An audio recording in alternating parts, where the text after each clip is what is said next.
12-14 तास प्रवास करायचा असेल तर टिफिनवर काय घ्यायचं समजत नसतं, तर आज आपण बनवत आहे कैरीपासनं चटणी। खूप सोपी आहे बनवण्याकरता आणि ही चटणी आपण प्रवासामध्ये पण घेऊन जाऊ शकतो। आता आपण सुरुवात करूया।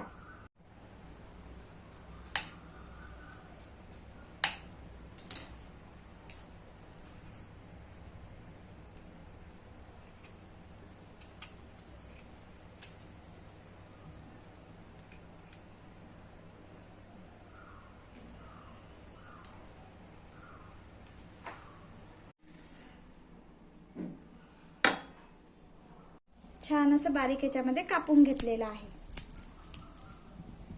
कैरी बारीक याच्यामध्ये कापून घेतलेली। आता मिक्सरच्या पॉटमध्ये घेऊया। पूर्ण कैरी मिक्सरच्या पॉटमध्ये घेत आहे। यामध्ये लाल तिखटचा पण वापर करू शकतो आपण। मी इथे हिरवी मिरचीचा वापर करत आहे। हिरवी मिरची टाकूया। हिरवी मिरचीचा वापर कमी जास्त करू शकतो। 7-8 लसूण कळ्या, चवीनुसार मीठ आणि साखर टाकूया। ही चटणी आंबट, तिखट, गोड खूप छान लागतं।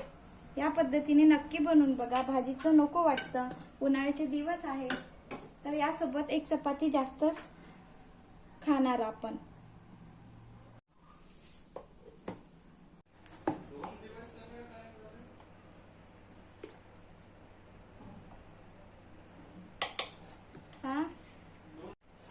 छान अशी बारीक चटणी मिक्सरमध्ये फिरवून घेतलेली। आता आपण याला तडका देऊया। कढई घेतलेली, कढईमध्ये तेल टाकलेलं।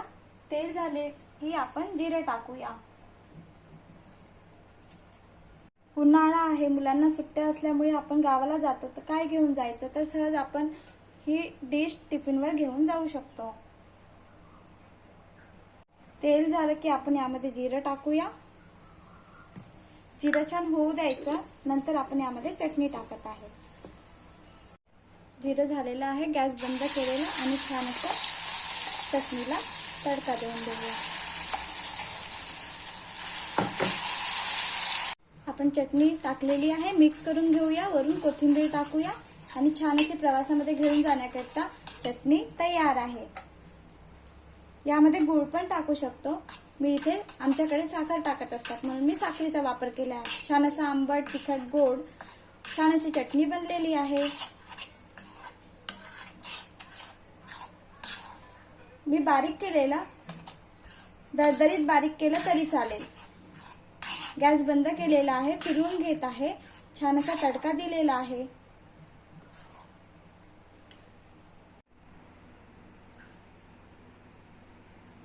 छान अशी चटणी बनवून तयार आहे। या पद्धतीने नक्की बनवून बघा। व्हिडिओ आवडला असेल तर प्लीज लाईक, शेअर आणि सबस्क्राईब। Bye bye.